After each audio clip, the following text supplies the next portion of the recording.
राधानगरी धरण पाणलोट क्षेत्रामध्ये अतिमुसळधार पाऊस सुरू असून राधानगरी धरण हे 99% भरलेलं आहे।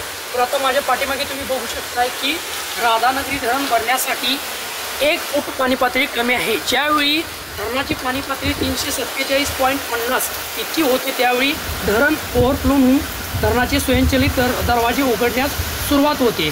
तर आता माझ्या पाठीमागे लाईव्ह दृश्य तुम्ही बघू शकताय की राधानगरीचे 7 स्वयंचलित दरवाजे बघू शकताय तुम्ही। आता राधानगरी धरण भरण्यासाठी 1% पाणी कमी आहे। तर ज्यावेळी धरणाची पाणी पातळी 347.50 इतकी होणार त्यावेळी धरणाचे स्वयंचलित दरवाजे उघडण्यास सुरुवात होणार। तर आता बघू शकताय राधानगरी धरण पाणलोट क्षेत्रामध्ये पावसाचा भडीमार सुरू आहे। तर आता गेल्या वर्षी याच दिवशी म्हणजे 2024 साली 25 जुलैला धरणाचे 5 दरवाजे उघडले होते। तसेच भोगावती नदीमध्ये मोठ्या प्रमाणात विसर्ग सुरू होता। तसंच आता जलसंपदा विभागाने सुद्धा जलसंपदा विभागाने आवाहन केले की आज पावसाचा जोर असाच जर राहिला तर धरणाचे स्वयंचलित दरवाजे उघडण्यास सुरुवात होईल। तर नदीकाठच्या लोकांनीही सतर्क राहण्याचा इशारा करण्यात आलेला आहे।